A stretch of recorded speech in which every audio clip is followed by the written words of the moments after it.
NU itu bukan milik saya, NU kan milik Allah, iya kan? Pendidikan di Jepara itu antara negeri dan swasta kan banyak swasta.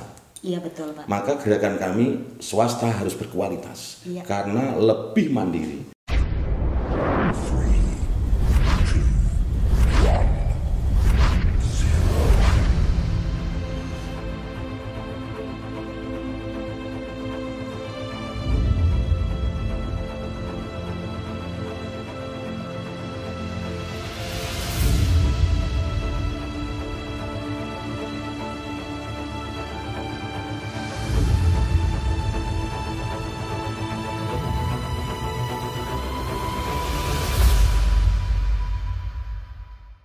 Assalamualaikum warahmatullahi wabarakatuh. Bapak Waalaikumsalam warahmatullahi wabarakatuh. Sehat ya Pak ya?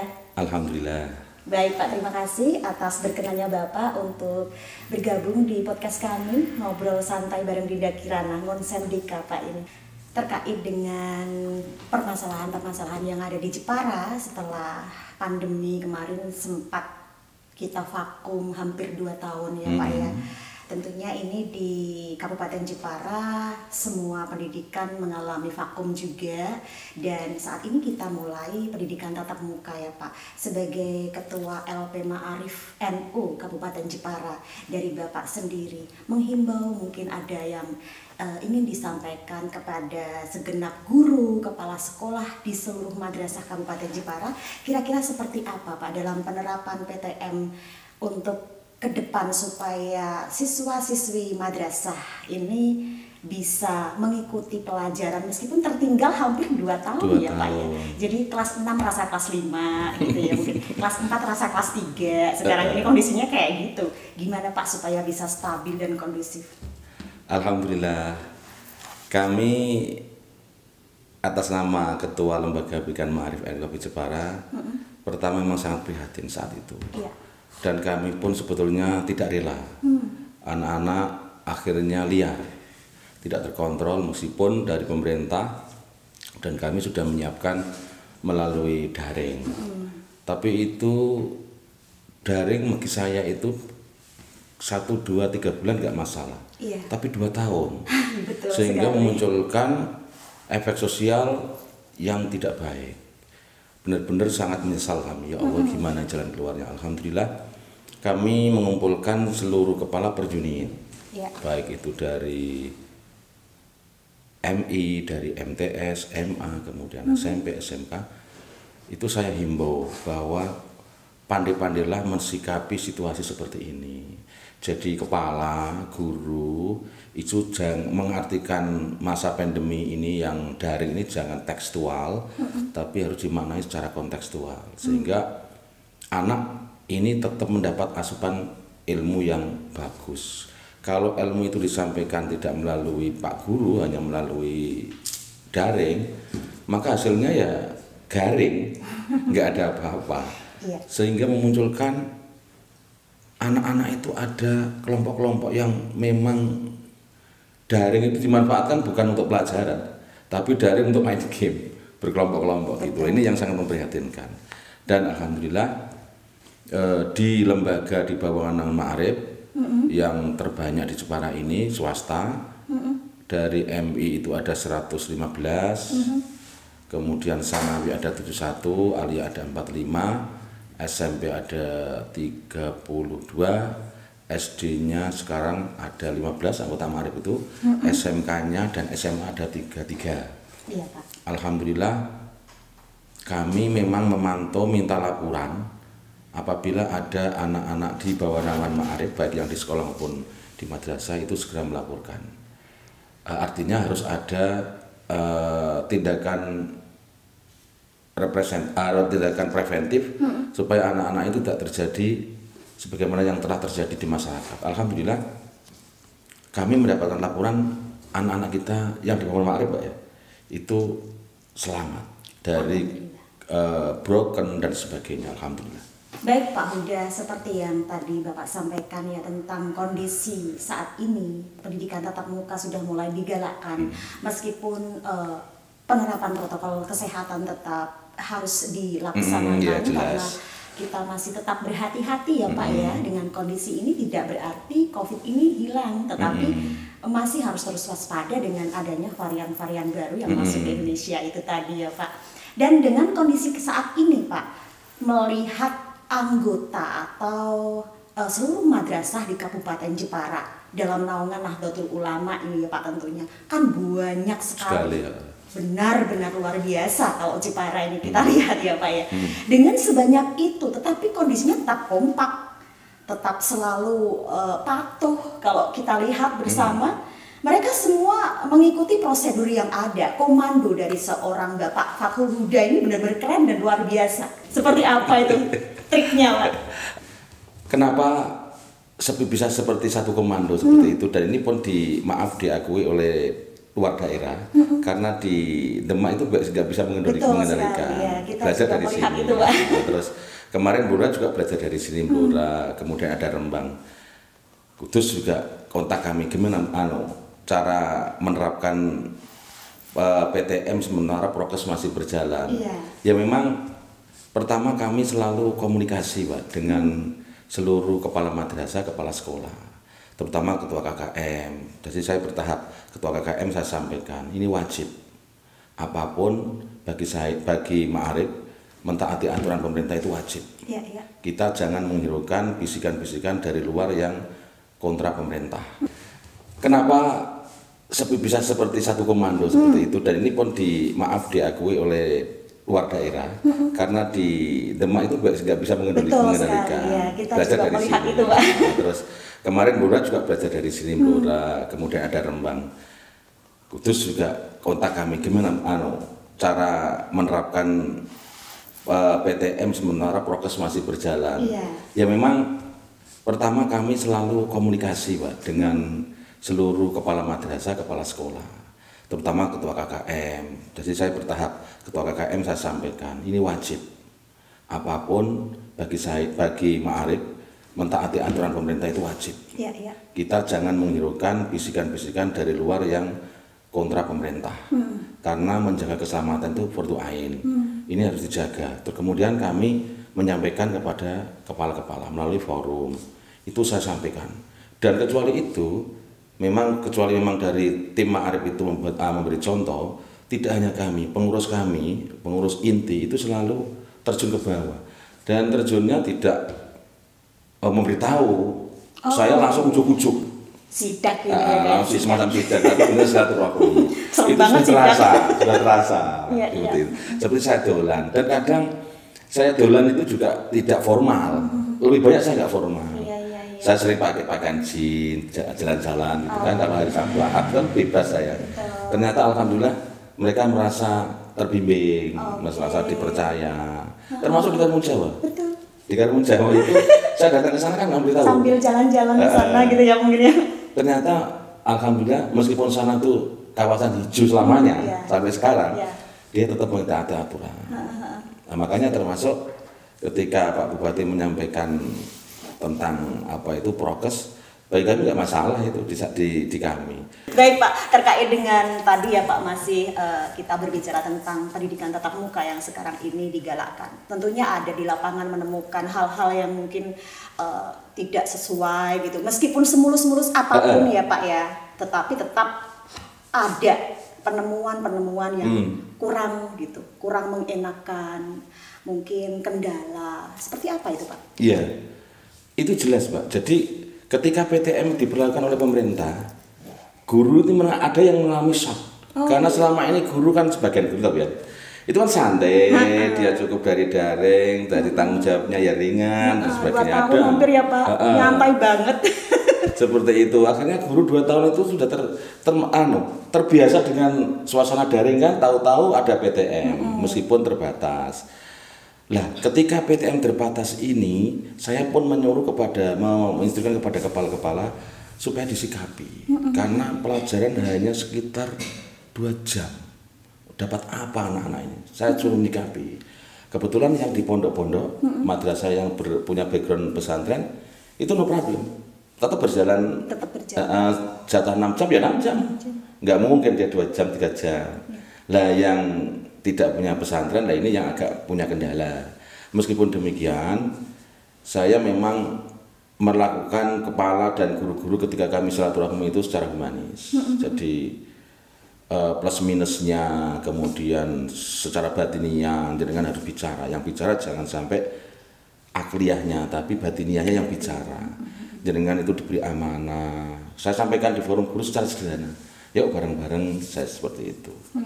Nah, urusan rezeki kalau jenengan punya kesibukan itu nggak masalah, tapi akan lebih bermanfaat, lebih barokah apabila jenengan tugas utama jenengan itu adalah kewajiban pertama adalah mengajar, bukan urusan yang lain.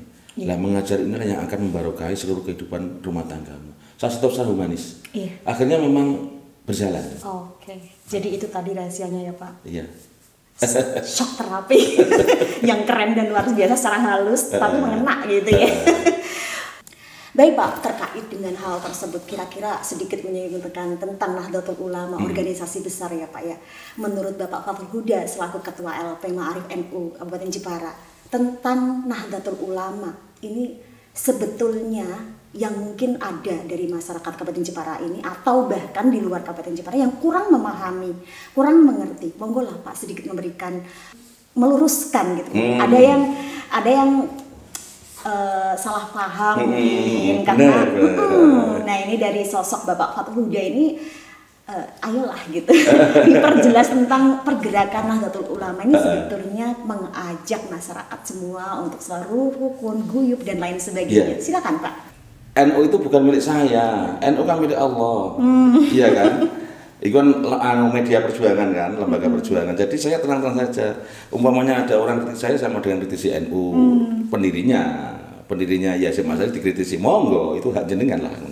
Tapi kami dalam hal ini NU kecuali sebagai kita berkhidmat kepada Yasim Asy'ari, para ulama yang telah mendahului kita juga memanfaatkan NU sebagai media perjuangan, melanjutkan rutinitas perjuangan dari para sesepuh. Nah, saya jelaskan, meskipun jujur saja Mbak, kami ini satu-satunya orang PNS yang menduduki jabatan strategis di Ma'arif. Padahal PNS itu konotasinya, maaf itu konotasi yang salah itu kan miliknya pemerintah itu jauh dengan swasta dan sebagainya. Kami enggak, justru kami maaf saja terpancing termotivasi ketika kami justru tugas pertama di negeri sebagai guru melihat kondisi swasta itu kan memprihatinkan. Sangat memprihatinkan. Akhirnya saya pindah mutasi ke swasta. Dari sana saya membentuk komunitas Ma'arif ini dalam hal peningkatan kualitas pendidikan. Saya berjanji, pendidikan di Jepara itu antara negeri dan swasta kan banyak swasta. Iya betul Pak. Maka gerakan kami swasta harus berkualitas karena lebih mandiri, profesional dan kualitas itu kan. Alhamdulillah itu semoga. Soal semboyan kami. Jadi moto kami Ma'arif Jepara itu pokoknya madrasah Ma'arif atau sekolah Ma'arif adalah mandiri, berkualitas dan profesional. Statement cara pandang dari yang dulu menganggap pinggiran, kampungan dan lain sebagainya itu tadi yang Bapak sebutkan, saya jadi gimana ya? Itu memang benar ketika itu. Sekarang kok bisa menjadi seperti berbondong-bondong begitu loh Pak. Saya mau ke madrasah aja deh. Saya mau ke sekolah swasta aja deh. Ini menjadi rebutan saat ini Pak. Sekarang kan? Dalam naungan Bapak Fathul Huda. Yang keren di sini Pak. Kok bisa gitu loh. Nah ini yang menarik. Seperti apa sih Pak cara mengemasnya? Target saya harus ada sekolah percontohan unggulan. Per kecamatan. Sekolah percontohan unggulan per kecamatan. Yang dijadikan patokan gitu ya? Patokan. Dan alhamdulillah saya juga mencari terobosan. Sekolah yang unggulan itu saya beri terobosan kejuaraan-kejuaraan tingkat nasional maupun internasional. Alhamdulillah juara internasional beberapa kali. Dari sana saya tidak menggaungkan di Jepara, justru saya sponsorkan ke luar daerah. Iya Pak. Teman-teman yang ada di kabupaten lain kan di luar daerah. Lihat Madrasah Jepara, juara matematika internasional. Akhirnya kan datang ke sana. Dari sana saya diekspos oleh wartawan. Jadilah Jepara geger gembir kejuaraan itu. Dan itu berlanjut mulai dari MI, MTS, MA. Dan sekarang sudah tiap kecamatan sudah kami dirikan. Itulah rahasianya dan kunci kenapa saat ini sekolah-sekolah swasta malah jadi Ya, rebutan. jadi rebutan. Yang dulu para generasi muda tertarik dengan era-era dunia barat, era-era pengaruh-pengaruh yang negatif gitu. Tapi saat ini Pak, kondisi berbalik arah, generasi muda ini justru malah bersimpati kepada Nahdlatul Ulama, terutama generasi muda yang di Jepara ini Pak. Keren banget gitu.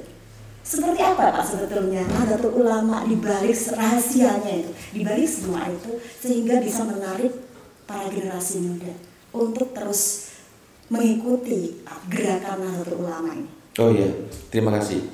Justru itu yang menjadi konsep kami untuk melaksanakan kegiatan sebagai Ketua Ma'arif. Artinya bahwa paradigma dulu bahwa NU itu terbelakang, kaum pinggiran, terus di pondok-pondok yang kumuh gitu kan, itu saya ubah. Konsep itu saya ubah. Sebetulnya itu kan nggak ada di NU. Itu kan ajaran, contohnya ajaran kebersihan itu kita galakkan betul. Jadi sekolah yang keren itu sekolah yang bersih, yang indah, yang rindang, yang berkonsep lingkungan, berwawasan lingkungan. Itu konsep pertama saya. Jadi madrasah supaya tertarik, secara umum itu madrasahnya harus indah. Kedua kualitas. Okay. Dan pembelajarannya harus yang kalau sekarang ya milenialisme. Ini penting. Contoh, pembelajaran agama jangan hanya tekstual. Kita ajak, kita bumbui, kita konsep dengan konsep yang kontekstual. Contoh, dulu itu sarungan itu kan masa-masa pertengahan itu kan dikecam habis-habisan, ketinggalan, kumuh gitu kan. Sekarang saya konsep supaya kesan memang benar rubah dengan pola pola model, mulai dari seragam, mulai dari pola pikir.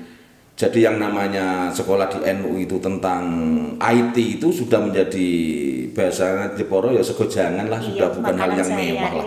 Kebutuhan sehari-hari yang enggak, menurut saya malah kalau dulu dianggapnya sangat penting, sekarang nggak penting karena sudah menjadi kehidupan sehari-hari, gitu kan? Itu pertama. Terus kedua, memang konsep pendidikannya harus dirubah, tidak konsep sentralistik, tidak, tapi memang memberdayakan anak ini benar-benar punya daya untuk mengembangkan diri. Kalau dulu kan konsepnya kan ya maaf lah saat itu mungkin ya. Jadi guru itu menjadi segala-galanya. Pokoknya kalau tidak melalui Pak Guru yang ngendikan, ya tidak mau. Nah sekarang guru berubah. Anak memang dipancing untuk lebih cerdas daripada gurunya. Guru saya beri model seperti itu. Jadi kamu jadi guru, jangan merasa paling pintar. Kamu juga belajar. Guru yang sukses, itu harus anak yang dididik, yang kamu didik harus lebih sukses dari kamu. Kalau sekedar sama, gagal. Iya Pak. Itu pertama, itu yang berikutnya. Yang selanjutnya memang kami buat bahwa pendidikan terutama di Jepara ini menariknya harus lebih menarik daripada negeri. Contoh dari segi kualitas, dari segi penampilan. Makanya dia bebas kerjasama dengan berbagai pihak. Bukan berarti total dibiayai oleh Ma'arif. Ma'arif harus cerdas membaca situasi ini. Kami ambilkan dari sponsorship pihak ketiga yang mau. Yang mau Pak. Antri Pak. Jadi Ma'arif seperti itu antri. Wow. Jadi contohnya nanti MI. MI sebentar lagi begitu. Saya ambilkan ada sponsorship. Ya kalau bahasa kerennya di perusahaan ada investor lah. Investor saya tarik ke sini. Dan mau semua ya? Ya antri. Dari beberapa investor nggak usah saya sebutkan. Itu Pak saya minta guru yang gini. Sekarang begini. Kami punya peluang ini saya tunjukkan. MI, SD, MTS, SMI saya tunjukkan. Cuma dia lebih tertarik ke MTS karena memang komunitasnya banyak. Ya, adapun investor itu di sana dia ada tujuan, salah satu tujuannya adalah profit, maklum. Karena dia memang sebuah perusahaan besar. Tapi kan tidak memberatkan. Karena memang swasta itu mandiri. Dia itu dapat dana juga mandiri dan sukarela dari masyarakat. Adapun sistemnya itu gimana macam-macam sistem yang digunakan. Yang penting tidak ada pemaksaan Dan wali murid itu sudah tanda tangan, anak saya sekolah di sini dengan fasilitas ini, saya terima dengan lapang dada. Selesai kan? Mungkin ini himbauan dan harapan dari Bapak Fathul Huda selaku Ketua LP Ma'arif NU Jepara kepada seluruh anggota, pengurus dan semua aja LP Ma'arif NU Jepara yang sebesar ini, masyarakat Kota Jepara seperti apa? Alhamdulillah, himbauan kami kepada seluruh masyarakat maupun kepada stakeholder, kepada pemangku kebijakan dalam hal pemerintah. Alhamdulillah, pertama kami ucapkan terima kasih kepada pemerintah yang telah terbuka luas untuk pengembangan madrasah swasta. Sementara himbauan kami untuk teman-teman, tetaplah optimis. Tetaplah optimis, yang namanya madrasah jangan diukur dari segi materialis, tapi lebih banyak kepada segi non materialis, karena mendidik anak itu proses. Sehingga kami menghimbau seluruh guru, seluruh kepala madrasah, stakeholder di bawah naungan Ma'arif untuk tetap bekerja keras, untuk tetap menciptakan madrasahnya itu menjadi madrasah yang unggul, supaya diakui oleh masyarakat. Dan jangan lupa pendekatan secara humanis kepada masyarakat, apakah itu wali murid atau tokoh-tokoh yang ada di desa tersebut. Karena memang madrasah dan sekolah swasta itu basicnya ada di desa, tidak bisa lepas dari kondisi masyarakat. Nah, ini jika dilakukan secara terus dan sabar, insya Allah Jepara akan lebih cepat untuk unggul. Ya, satu. Yang kedua, kami menghimbau kepada pemegang kebijakan di madrasah, kepala, pengurus maupun guru yang ada, pentingnya kita itu terbuka. Ciri orang yang terbuka adalah tidak emosional. Begitu mendapatkan kritikan atau cemohan, bukan kita ini sedih atau putus asa, tapi kita mencari solusi.